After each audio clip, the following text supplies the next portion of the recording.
Tiba-tiba, lift yang Yana naik tu bergegar dan membuatkan dia tersentak ke belakang. Lift tu sepatutnya sampai dekat tingkat 7 dalam masa kurang dari seminit, tapi tak sampai-sampai juga.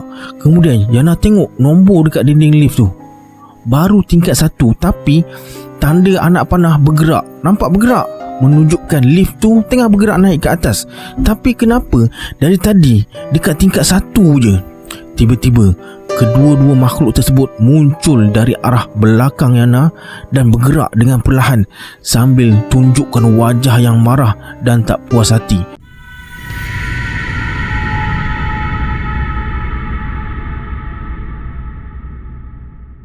A'udzubillahi minasyaitonirrajim. Bismillahirrahmanirrahim. Assalamualaikum semua, kembali lagi bersama saya Syarul.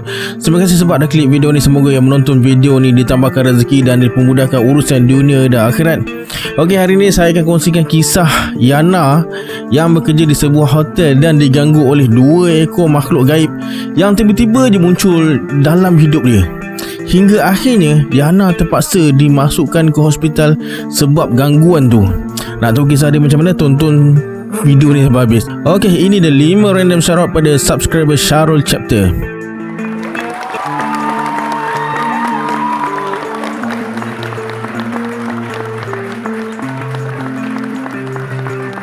Terima kasih di atas sokongan anda. Kalau anda nak masuk random shoutout pada video akan datang, sila like, subscribe dan komen dalam video ni. Pada yang nak join grup Telegram saya dah letakkan link dekat bawah ni. Macam biasa, sebelum saya mulakan, jom kita baca selawat Nur Mubin dulu.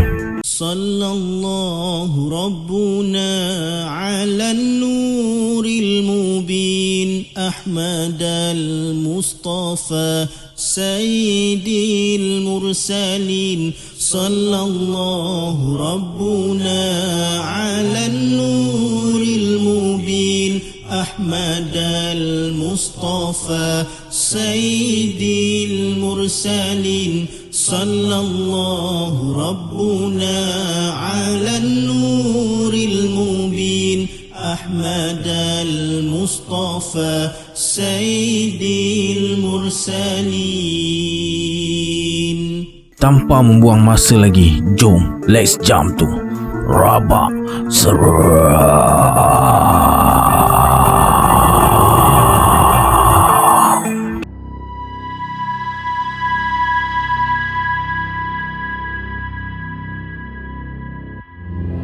Pengalaman kali ini adalah semasa Yana bekerja sebagai front office agent di sebuah hotel dekat tempat peranginan yang terkemuka di Malaysia. Nama tempat tu biarlah rahsia. Yana teruja sangat dapat kerja dekat tempat tu sebab dalam pemikiran dia, tempatnya sejuk, nampak standard dan uniformnya macam pramugari. Tapi bila difikirkan balik, itu hanyalah kecantikan luaran dipenuhi dengan tekanan kerja dan keseraman dekat situ. Kisahnya, Yana diberi sebuah hostel yang menempatkan 3 orang dalam sebuah bilik. Yana tak tahu apa-apa pasal housemate dia tu, termasuklah nama mereka, kecuali tempat kerja. Katil Yana dekat tengah-tengah, kiri dan kanan katil senior dia. Almari pula terletak berhadapan dengan katil dia. Satu bilik ada sebuah bilik air. Yana rasa sangat kekok bila berkongsi bilik dan bilik air dengan orang yang betul-betul asing bagi dia. Tapi semua tu jadi biasa bila dia dah mula kerja dekat situ. Kisah seram Yana bermula pada hari pertama dia masuk kerja. Pekerja hotel ada disediakan loker dekat basement untuk simpan beg, telefon dan barang-barang lain lah. Barang yang dibenarkan untuk disimpan dalam poket ialah alat tulis seperti pen dan stapler kecil. Pagi tu, dalam pukul 6.30 pagi, Yana sampai dekat loker nak simpan beg dan telefon dia. Masa dia tengah galit buka mangga loker tu, Yana terdengar macam loker dekat bahagian belakang dia dibuka. Sepantas kilat, Yana palingkan kepala ke arah bunyi tu. Kelihatan macam seorang pemuda Cina berbadan kurus tengah berdiri membelakangi dia. Yana paling semula ke loker nak buka mangga. Bila dah buka loker, dia terus masukkanlah beg tangan dia. Masa tu Yana terdengar lelaki tu pun masukkan barang dia juga. Cuma bunyinya sangat kuat, macam masukkan sesuatu yang besar dengan cara kasar. Yana terfikir juga, barang apa yang disimpan lelaki tu sampai bunyi tu kuat sangat. Dan Yana terus berpaling dengan perlahan, cuba perhati ke arah loker tersebut. Terperanjat Yana bila tengok lelaki tu dah tak ada dekat situ. Yana terfikir, tak mungkin dia keluar sebab bunyi bising dekat loker tu masih ada masa dia berpaling. Dan kalau dia spesies The Flash sekalipun, Yana akan dengar bunyi pintu bilik loker dibuka dan ditutup. Yana terus terdiam. Kemudian dia bergerak ke hotel. Kerja pada hari tu sangat memenatkan. Sebagai front office agent baru dekat hotel tu, Yana kena berdiri berjam-jam depan mesin kios dan panggil pelanggan yang baru keluar atau masuk untuk masukkan kad kunci dalam mesin tersebut. Dengan kasut tumit tinggi, Yana berdiri dan panggil pelanggan hotel tanpa rehat dan dengan senyuman, sebab supervisor akan lalu lalang sekitar kios tu. Pelanggan tak ramai lepas pukul 3 petang. Masa Yana tengah berdiri dekat hujung jalan menuju ke kios, dia ternampak seorang pakcik tua berbangsa Cina berdiri pandang ke arah kios dengan muka yang sayu dan pakaian compang-camping. Perkara pertama yang terlintas di fikiran Yana ialah pakcik tua tu mungkin ada masalah keluarga. Pakcik Cina tua tu pandang je Yana untuk beberapa minit tanpa senyuman atau sebarang reaksi. Yana pun senyumlah balik. Memandangkan dalam bidang kerja dia, Yana kena senyum pada sesiapa je yang berada dalam hotel tu. Lepas je Yana senyum, pakcik Cina tu mula berjalan menuju ke arah Yana. Yana terfikir, mungkin pakcik tu nak tanya sesuatu tapi malu atau takut.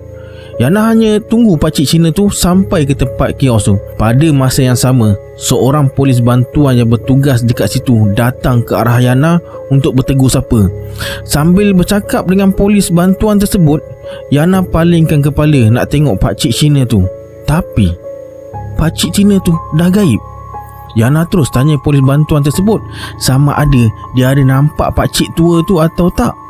Polis bantuan tu bersuara, "Pakcik mana pula?" "Alah bang, pakcik yang berdiri hujung jalan tu, yang saya senyum dekat dia tu." Awak senyum seorang-seorang tadi, sebab tu saya tegur awak. Saya ingatkan mungkin awak bosan sangat." Yana terus tercengang. Kemudian dia tengok balik ke hujung jalan. Memang tak ada jalan lain untuk menuju ke tempat mesin kios tu melainkan balkoni. Pakcik Cina tadi berdiri berhampiran dengan gerbang masuk balkoni tu sebelum berjalan ke arah Yana. Lepas habis waktu kerja, Yana jenguk balkoni tu. Sah, balkoni tersebut hanya dipenuhi kabus, tak ada kelibat manusia. Kemudian Yana terus balik ke hostel. Lepas bersihkan diri, Yana solat dan berdoa minta perlindungan daripada Allah. Pejam celik dah 1.5 bulan Yana kerja dekat hotel tersebut.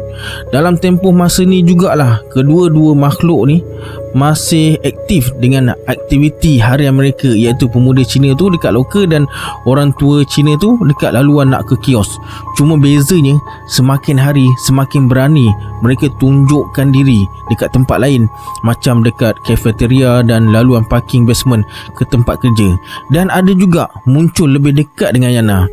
Pernah sekali tu masa Yana dalam perjalanan pulang ke hostel lebih kurang pukul 3.30 pagi, lepas tamat shift lah, pukul 6 petang masuk, habis pukul 2 pagi.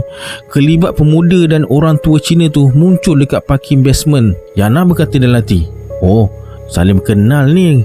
Lepas je Yana cakap macam tu, kedua-dua makhluk tersebut mula menyeringai dan bergerak dengan perlahan ke arah Yana. Memang sebelum ni mereka pernah munculkan diri dengan jarak yang sangat dekat, tapi itu secara asing-asing. Sekarang kedua-duanya bergerak tepat ke arah Yana, macam tak bagi dia berjalan menuju ke hostel. Yana terus berhenti dan pandang kedua-dua makhluk beberapa meter je dari dia dengan perasaan bercampur bau, cuak, panik, terkejut, takut. Sambil tu Yana baca doa.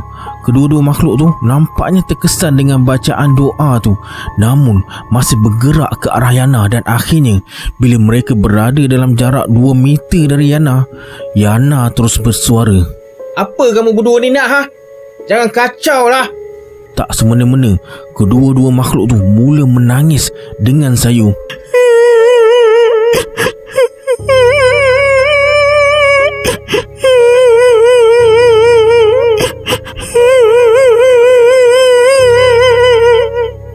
Tapi Tapi muka mereka tak nampak macam menangis, hanya kelihatan sayu dan sedih je. Bunyi menangis je kedengaran. Yana terkedu kejap sebab semua makhluk yang dia pernah nampak sebelum ni dari golongan nakal atau jahat, dan sememangnya tujuan mereka hanya untuk kacau dan menakutkan. Malah ada juga makhluk yang berpura-pura baik untuk sesatkan Yana. Tapi ini merupakan kali pertama Yana nampak makhluk menangis sebab dia menjerit tadi. Sebelum mereka mula berkomunikasi, Yana tundukkan wajah dan bersuara dengan perlahan. "Saya tak datang sini untuk buat benda tak baik. Saya datang nak kerja, nak cari rezeki. Tolong jangan kacau saya." Bila Yana pandang wajah kedua-dua makhluk tu, kelihatan wajah mereka sangat sedih dan dalam masa yang sama sangat menyeramkan. Yana terus berlalu pergi. Mereka tak halang Yana. Bila dah jalan jauh sikit, Yana toleh ke belakang. Kedua-dua makhluk tersebut masih berdiri dekat situ, pandang Yana sambil tunding jari ke arah dia. Yana berpaling ke depan semula dan teruskan perjalanan ke hostel. Setelah kejadian dekat basement parking tu, kedua-dua makhluk tu mula munculkan diri secara serentak dekat hotel masa Yana tengah bekerja. Dia buat tak tahu je. Ada kalanya kedua-dua makhluk tu sengaja dekatkan diri mereka sambil tunjukkan wajah yang macam mengharapkan sesuatu dari Yana. Yana mula rasa sangat pelik. Kemudian Yana nekat untuk bincang tentang masalah ni dengan abang ipar dia tanpa pengetahuan ahli keluarga dia, termasuk kakak dia sendiri, dan nak tanya cara nak halau makhluk-makhluk ni.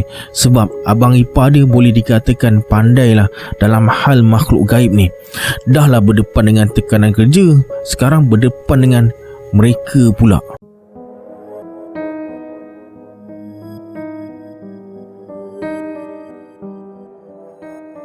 Hari tu, Yana kerja shift pukul 3 petang hingga 11 malam dan mula bergerak pulang dari tempat kerja dalam pukul 12.05 pagi.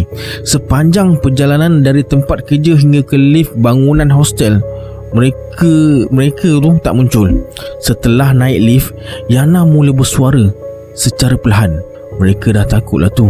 Kalau tak nampak sampai esok, tak payahlah call abang ipar." Tiba-tiba, lift yang Yana naik tu bergegar dan membuatkan dia tersentak ke belakang. Lift tu sepatutnya sampai dekat tingkat 7 dalam masa kurang dari seminit, tapi tak sampai-sampai juga. Kemudian Yana tengok nombor dekat dinding lift tu.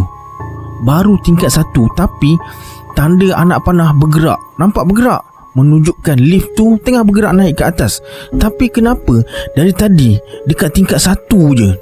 Tiba-tiba kedua-dua makhluk tersebut muncul dari arah belakang Yana dan bergerak dengan perlahan sambil tunjukkan wajah yang marah dan tak puas hati. Suasana masa tu senyap je hingga mereka betul-betul berada dekat dengan Yana dan tiba-tiba menjerit dengan nyaring.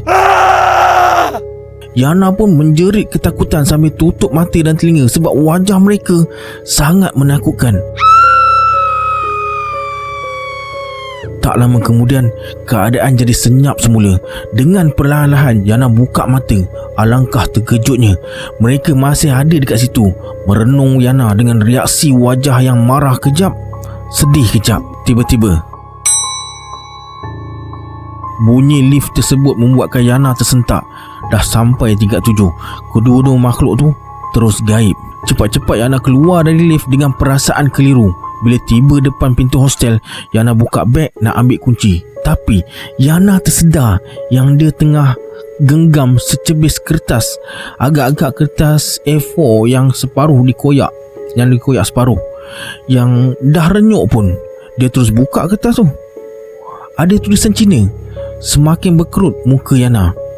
Siapa pula yang bagi kertas ni dan apa maksud tulisan ni? Yana nekat nak tanya pada kawan sekerja yang berbangsa Cina esok pagi. Lepas bersihkan diri, Yana terus terlena. Dalam mimpi tu muncul pakcik Cina tu dan pemuda Cina tu. Mereka berdua berkata sesuatu pada Yana dalam bahasa Cina sambil menangis-nangis. Pakcik Cina tua tu macam merayu-rayu dan pemuda Cina tu pula kejap marah, kejap tunduk dan menangis teresak-esak. "Hoi!" Sergahan tu membuatkan Yana terbangun secara terkejut. Rupa-rupanya pekerja senior dekat sebelah kanan tengah membebel. "Jangan melalak lah. Ish, menyusahkan je. Baru je masuk dah buat hal." Yana pula terpinga-pinga. Jam dah pukul 5.30 pagi. Yana terus bangun dan bersiap nak ke tempat kerja. Shift Yana hari tu pukul 7 pagi hingga 3 petang. Masa rehat hari tu, Yana jumpa kawan kerja dia yang berbangsa Cina. "Cai, nak tanya sikit boleh?" Apa? Tanyalah." "Boleh beritahu apa maksud tulisan dekat kertas ni?" "Oh, maksudnya kami hanya kesunyian. Tolonglah, kami tak menyusahkan kamu. Kamu pun jangan susahkan kami." Yana cuba fahamkan setiap kata-kata tu. Menyusahkan mereka. Mungkin maksudnya mereka tak nak Yana bagi tahu abang ipar dia tentang apa yang dia alami. Cai bersuara, "Kamu susahkan siapa? Ni surat dari siapa? Tulisan Cina pula tu." Yana hanya gelengkan kepala dan segera melangkah ke klinik berdekatan untuk ambil MC dan balik ke hostel. Niat Yana ialah nak tidur sepuas-puas dengan harapan dapat kosongkan minda yang tengah serabut tu.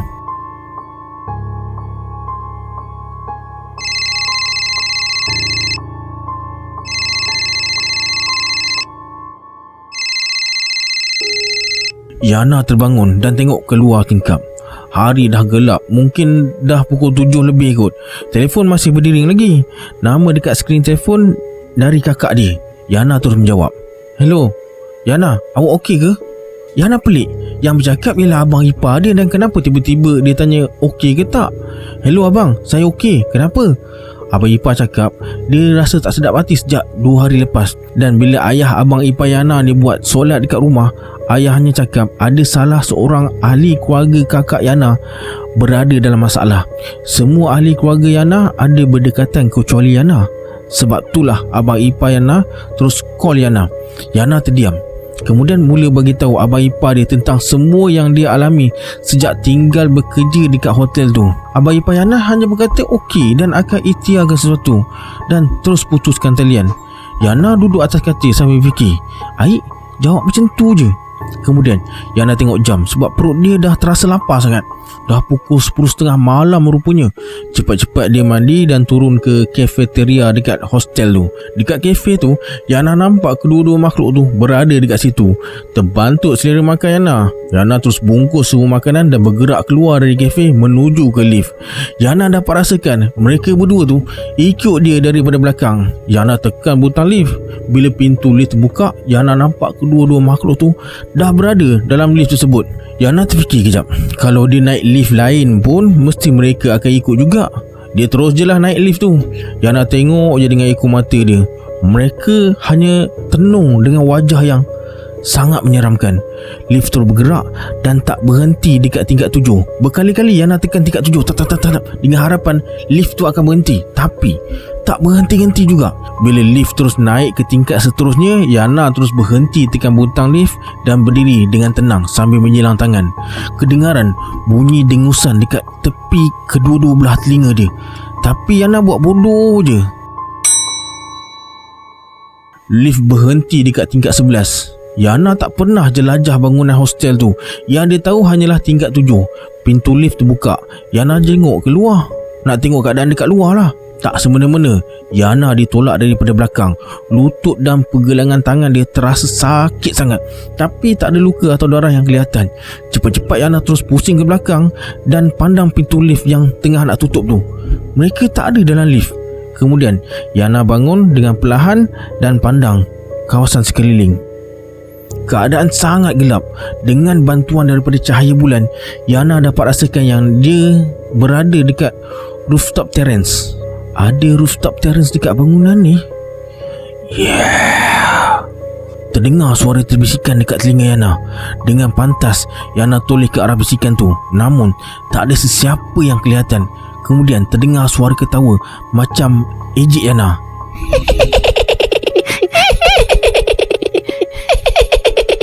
Yana toleh pula ke arah bunyi ketawa. Memang tak ada sesiapa, tapi Yana yakin ini memang kerja kedua-dua makhluk tu. Suara hilayan dan ejekan diselang-seli dengan bisikan betul-betul dekat tepi telinga Yana mula kedengaran tanpa henti. Yana hanya berdiri tegak dan perhati ke serata tempat. Terdengar suara seorang pemuda tengah menyanyi dengan suara yang sangat sayu. Masa Yana tengah leka cari arah suara pemuda tu, Tiba-tiba dia terasa macam ada tangan yang tengah menjala dekat belakang badan dia. Terus meremang bulu Yana dan Yana dapat rasakan mereka tengah cuba untuk menguasai diri dia. Kemudian Yana hembus nafas dengan kuat untuk tenangkan fikiran dan mula baca doa-doa yang diajar dengan yakin. Sambil baca doa, Yana pejamkan mata sebab mereka mula tunjukkan wajah yang sangat buruk yang selama ini mereka sorokkan. Yana baca doa dengan kuat diiringi dengan bunyi-bunyian yang menyeramkan daripada mereka semua. Bunyi-bunyi tu macam mengelilingi Yana. Yana kuatkan suara lagi dan baca dengan penuh khusyuk. Jeritan dari mereka juga semakin kuat. Akhirnya Yana pingsan dekat situ.